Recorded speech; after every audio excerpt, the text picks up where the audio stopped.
I see that you're investigating the area. Well, it just so happens that I'm interested too.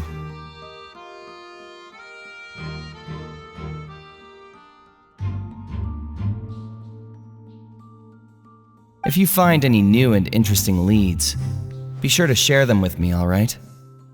We don't have too many thoughts yet.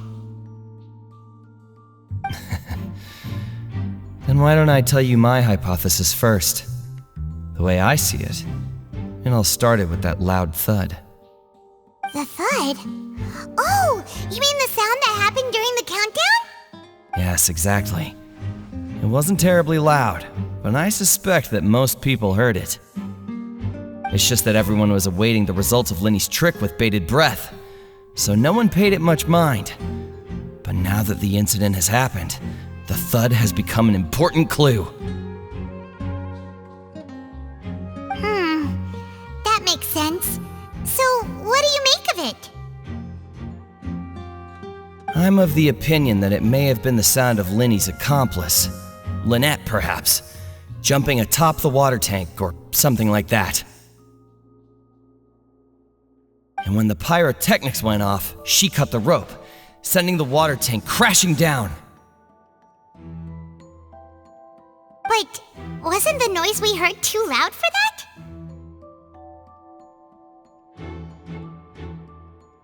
Perhaps the balance wasn't right, leading to a particularly rough landing.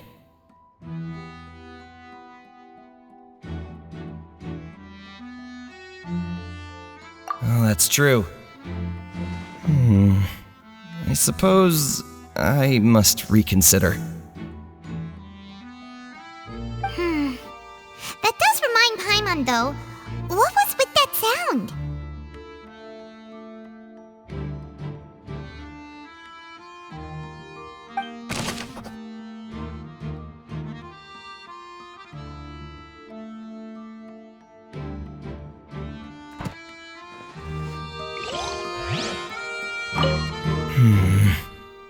Could it be that I didn't see it happen?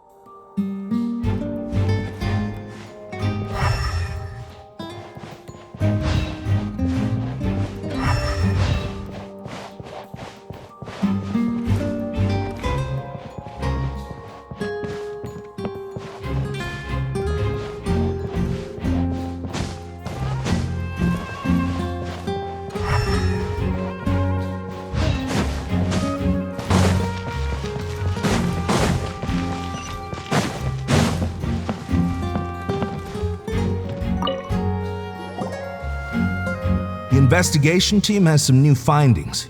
Turns out there's an issue with the random number selector after all. See, I told you. What if the machine picked some big guy's seat? You think the murderer would have still made his move then? Sorry to interrupt, but we're helping Linny and Lynette with their side of the investigation. What were you saying about the number selector? There's something wrong with it?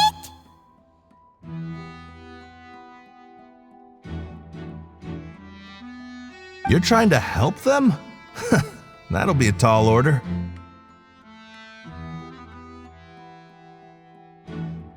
Linny used the machine to pick a random member of the audience during his performance, right?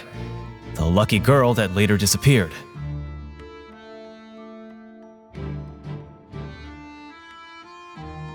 Well, we thought there might be a serious problem with the machine, so we had it taken away for further inspection. It turns out that the seat number it picked wasn't random at all. The machine picks that same number every time. I'm sure you already know that you have to make a reservation in advance to get a seat, regardless of whether it's a trial or some performance. In other words, Linny knew who would be sitting where from the very beginning. That much checks out, Lenny reserved our seats for us too. Bet you see why I was saying it'd be tough to make a case for Lenny. Even though it's bad for Lenny's case, Paimon had better write it down.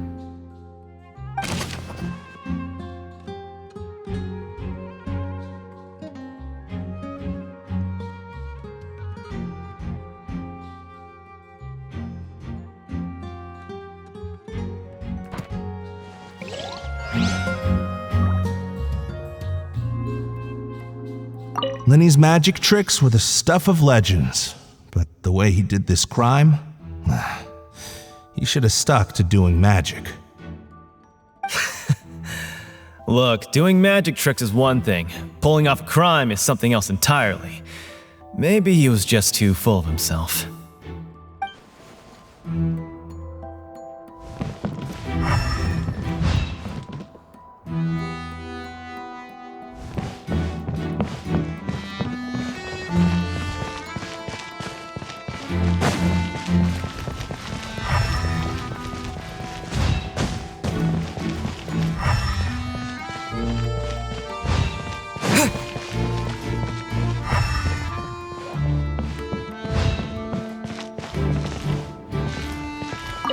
Lenny's still talking to the guards.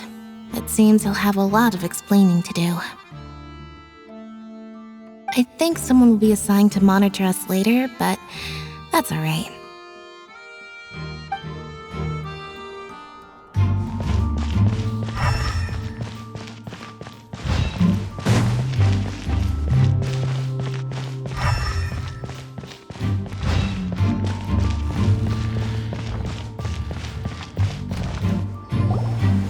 Hey, you!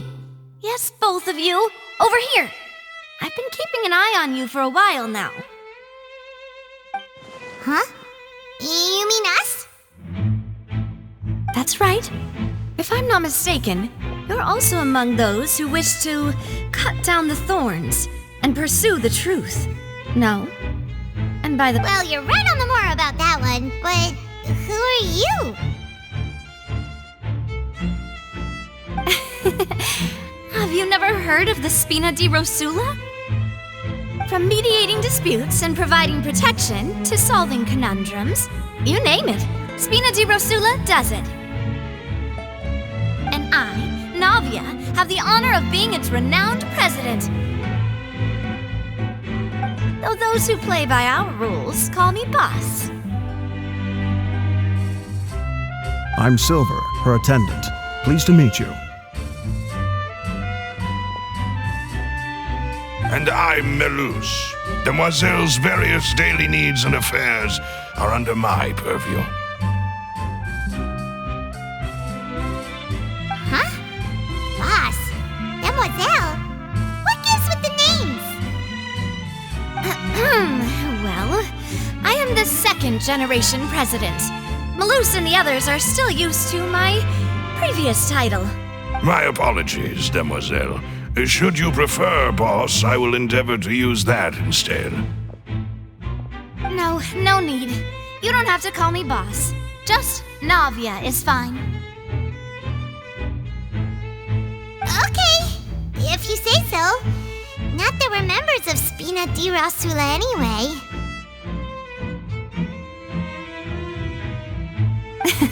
All merely trifling details. Never mind. Now, back to the situation at hand. That's right. I've always kept an eye on the serial disappearance cases. My interest stems from a matter back from my father's time. Judging from the look of things, I find Lenny an unlikely mastermind. Really? We think so too! That's why we're looking for clues now. But how did you come to that conclusion? Intuition, naturally. My unparalleled intuition. Farina sure was quick to point the finger at Lenny without any decisive evidence whatsoever, wasn't she? But that's not uncommon for her.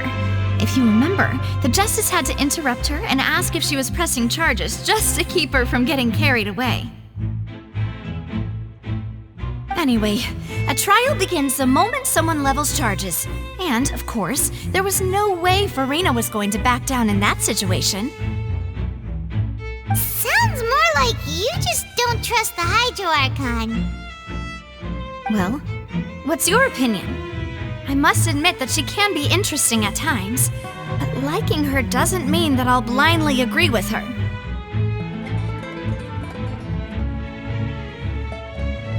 All right, I've answered your question.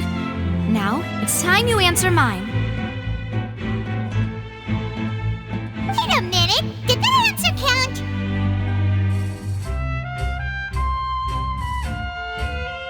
Well, I say it does. But don't worry, you won't hear any pointless questions from me. In your opinion, do you think it's right to treat a trial like it's an opera? Well? And why would that be?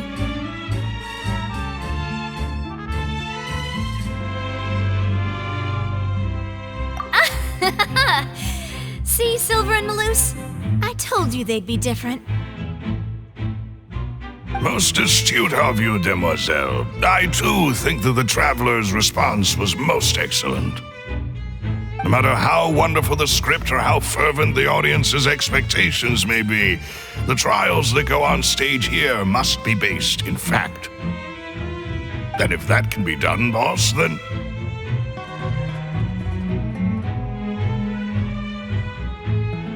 All right, that's quite enough, Maloose. Anyway, I like your answer. You passed with flying colors. Now, I need to make some preparations, following which our joint investigation shall commence. You two shall be my assistants. Wait! Since when did we become assistants? Well, I can be the assistant, sure. Or your companion, if you like. I'm really not that fussy. That's more like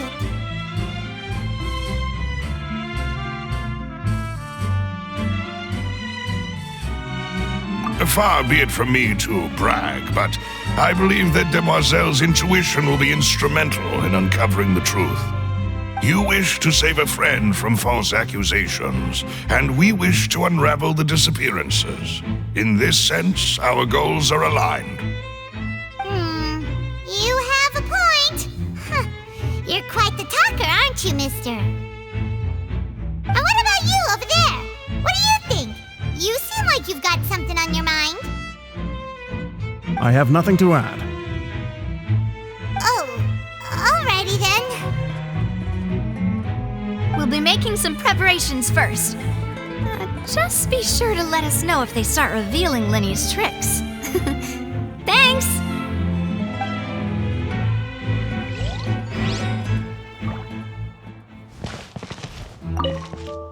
Speaking of that, I think magic shows would be very popular in Poisson. I can see that. Maybe I should try to learn some magic. If I could make things disappear, cleaning my room would be a cinch. You need not worry about such things, Demoiselle. That falls under my duties. Oh, right.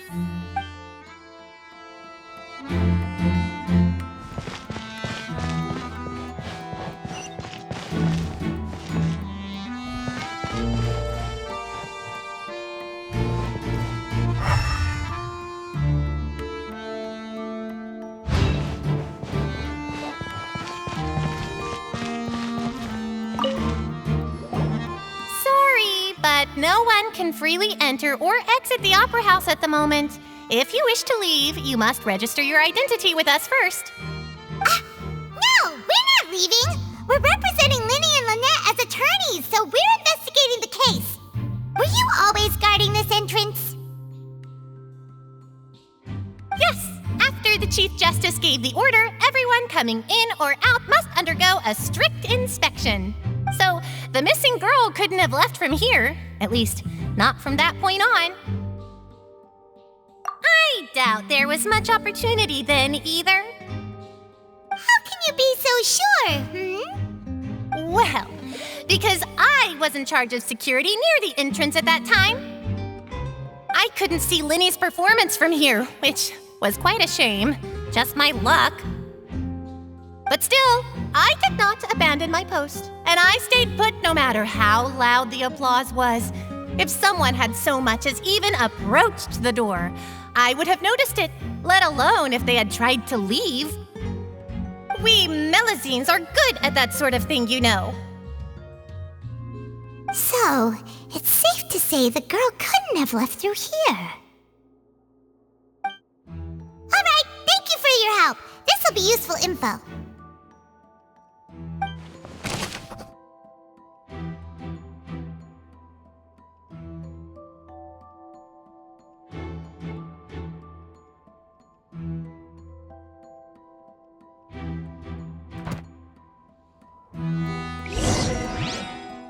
We've checked everything of note here at the performance venue.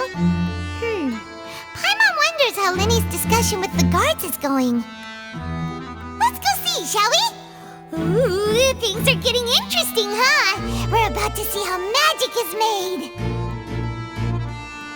My apologies, but access to the venue is restricted at this time. Please register first.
Whoever the murderer was, they must have made preparations well beforehand.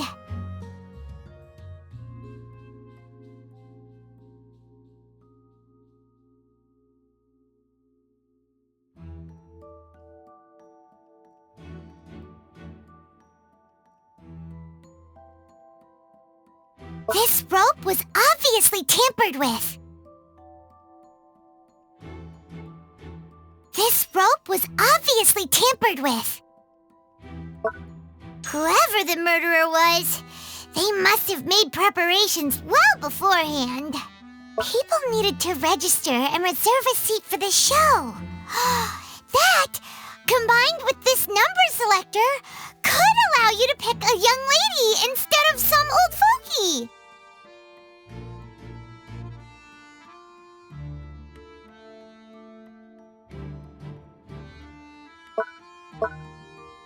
Why would it be him? How strange. Gosh, no wonder the serial disappearances never got solved.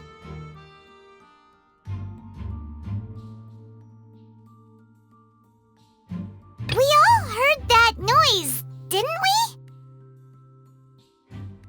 The performance would not have been visible from where the doors were guarded. If Paimon were on duty, she would have snuck back into the audience seating.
Understood.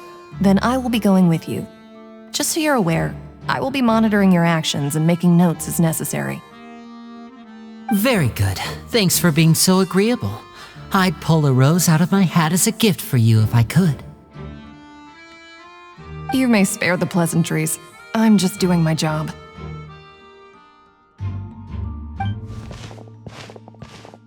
You've arrived. Who's this? Me? I'm Spina di Rosula's guardian angel. If you've got a problem, I've got the firepower. Sorry, I got a little carried away there. Call me Navia. I'm a partner of theirs, and will be helping investigate this whole situation. And these are my companions. Would you mind if they join as well? Fine by me. Oh, new helpers? I would be most grateful. Well, let's just say we're tagging along. It's not every day you get to see the secrets behind magic performed on such a large scale. I appreciate your kind interest. Come with me. We'll be heading below stage. Huh? Below stage? Yes, a world of secrets is hidden beneath this magic box, prepared specifically for this switcheroo trick. But before I reveal everything, you should have a look first. Notice anything strange here?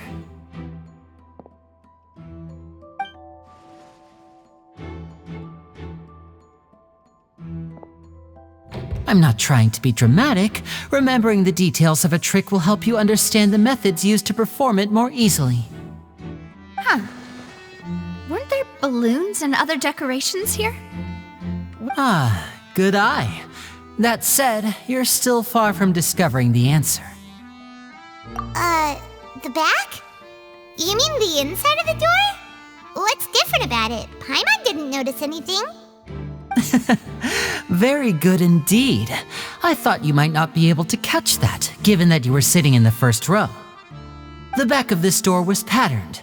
Those patterns are now gone, replaced by a smooth wooden board.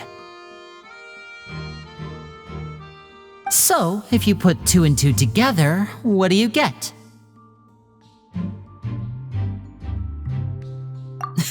Exactly. All right, let's go. I'll tell you how it works as we head down.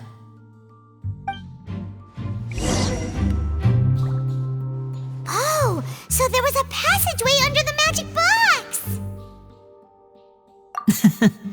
I knew you'd figure out most of it as soon as you saw this place. The 2 magic boxes are positioned right above the 2 entrances of the tunnel. See this flatbed trolley? The box with the lucky audience member in it would be shuttled over to the other side using the trolley. This trolley can raise and lower and even rotate, ensuring that the box will face in the right direction. I see. So that's the purpose of the box inside another box. Precisely.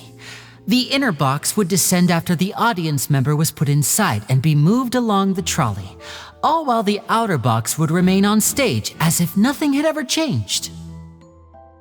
So that's how you did it! Once the box was lowered, the trolley would store some energy through this device here, with which it would complete the rest of the steps. The audience member would only be able to feel some slight movements in the dark, and by the time she walked out, she would already be back on stage. Right! You were talking that whole time, and you even came out for a moment near the end! Ah, yes. A phonograph operated by Lynette was used to achieve that effect. My assistant and I had already scripted our conversation beforehand. When the countdown began, I had already gone to the opposite box via a tunnel using that ladder. And what about Lynette? Where was she? I was in the mezzanine space in the back of the box.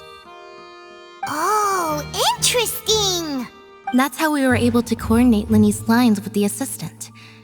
And by the way, I was the one who walked out of the box at the end. I mean, we are twins.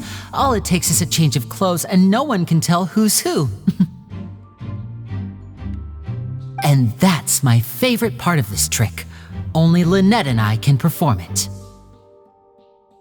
So that's how it all worked! Wow!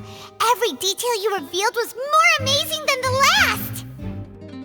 Lynette would briefly walk out of the box and then go back in, jumping into the tunnel and escaping before the box on the trolley could finish ascending. And then I walk out of the other box in the audience area, and the trick would be complete. But as you saw, Cal was in the box, not our audience member. She, on the other hand, mysteriously vanished.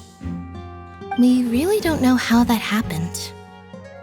If not for that interlude, this would have been an astonishing trick. I probably never would have figured out how you pulled it off. And yet, to think that someone was able to use this magic trick to commit a crime. Could we have a look around? I think we can come up with some more leads. This is the scene of the crime, so Linny and Lynette are not permitted to stay here. I'll escort them back up. Yes, of course. No need to be so strict now. I won't disappear into thin air, you know. Thanks, everyone. We're counting on you.